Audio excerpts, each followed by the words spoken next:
At last, it's even prettier than the pictures promised. A gem hidden away from the world. My world.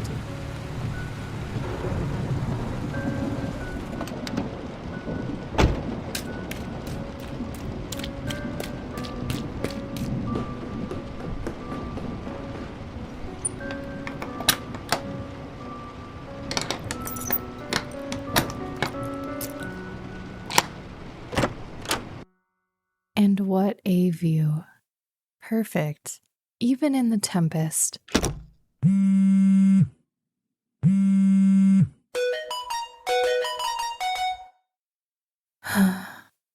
one storm to another. Not tonight, Ethan. For the next week, I'm away from the world. But would you even know if I was gone? Would you even care? Would my fans?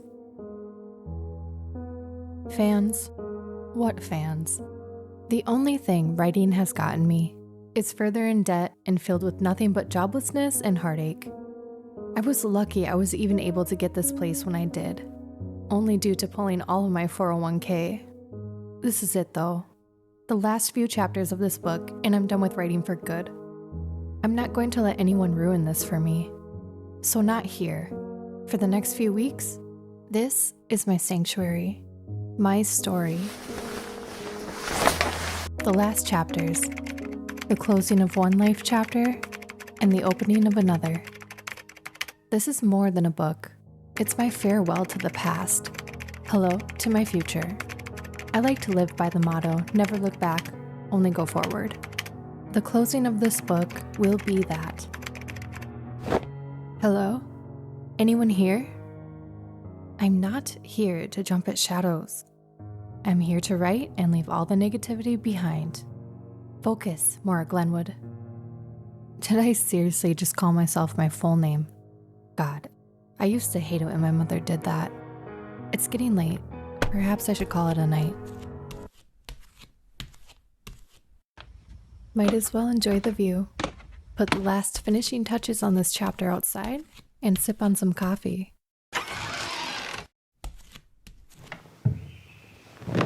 Nothing but me and nature to help me relax. Coffee and writing go hand in hand, that's for sure. Help! Hello? Is anyone there? Odd. I know I'm not crazy, but I swear I heard someone just now. Focus, Maura. I need to get this book done. Help, please! I hear you. Keep yelling. I'm coming.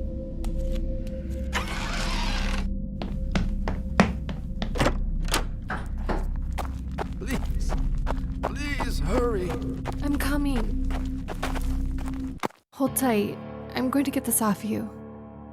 I'm miles away from civilization. Where did this guy come from? Is he even real? Or is this another figment of my imagination, conjured up by the long hours of writing and constant stress of mental abuse from my boyfriend? Well, ex-boyfriend. Come on, my cabin is this way. Let's get you some help. Where did you even come from? I'm miles away from civilization. I was just out hiking. Happened to trip. Next thing I know, a tree fell on my leg. What's your name, anyways? Seriously. I was your classmate. I'm sorry? You don't remember me? No, I'm sorry, I don't. What the hell? Get off! Shouldn't you be writing?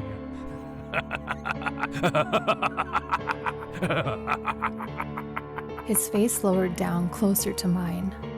I turned my head away, being overcome with darkness. I found myself teleported back to my childhood, standing, holding my mother's hand, feeling sad, standing in front of a teacher at a parent-teacher conference meeting. I'm sorry, Miss Glenwood, but your daughter just isn't getting it. What do you mean she's not getting it? Isn't it your job to teach her to get it? I've tried, but The only thing she wants to do is sit and doodle on her notebook while I'm teaching. Don't you have special one-on-one classes to help her? No, I'm sorry we don't. We're going to have to hold your daughter back a grade. I feel it will be the best decision for her, and at least this way she can learn. Why don't you go and wait in the car, honey? This might be a while. Following my mother's orders, I made my way back to the truck. The only thing I had on me at the time was a notebook. I decided to work on comics I had used to draw. These were just doodles, but something to kill the time. I remember now. After about 30 minutes or so, my mother came back fuming. I protested to her how I didn't want to be held back, and how I would do better, but she held firm that it was out of her hands. Ugh, my head. I picked myself up off the floor, looking around the cabin, trying to figure out where the man before went. It would appear he wasn't real and I made him up. Or was he? I should probably check to make sure. Making my way over to the exit of the cabin, I grabbed a bag of supplies, continuing onward down the path where I helped the man. My eyes constantly shifted downward, looking for a blood path, but there was nothing there. Making my way farther into the woods where I found the man underneath a large branch. He wasn't there, but the branch still laid in the middle of the walkway. Using all of my might, I shoved the branch off the path. At least this way you can't hurt anyone anymore. I started back down the trail toward my cabin when I heard a sweet, ghostly voice call out my name.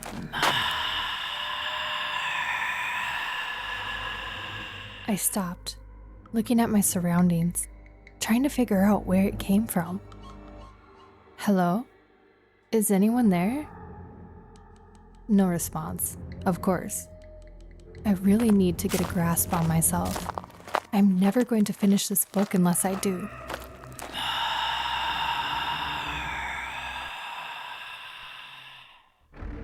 Nope. I ran back to the cabin, feeling like someone or something was chasing after me. When I got to the front door of the cabin, I found it locked. You can't be serious. Did I lock myself out of the cabin? Come on, open, damn you! Seriously? What the hell was that about? Something's not right here. This place feels off. No!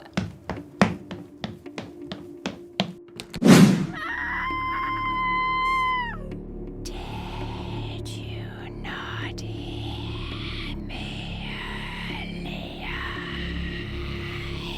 Bitch! I called for you. What?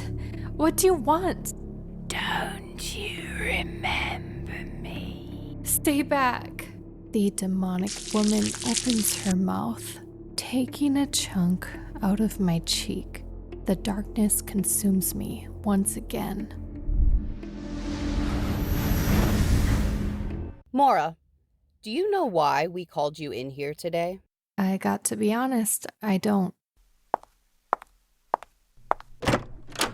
Maura, you've been with us now for 2 weeks. This job isn't a hard job, and I've tried to be patient with you. But you just aren't getting it. What is there not to get? You're never around when I need to ask a question, so of course, I'm going to be lost. I've only been here 2 weeks. We gotta let you go, Maura. You just aren't getting it. Were you an only child growing up? I fail to see what that has to do with anything. It's nothing to be ashamed of. My husband was an only child too. They just seem very entitled.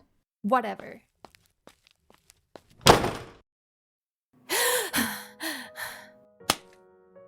Entitled? They call me entitled? Because I dared to ask questions?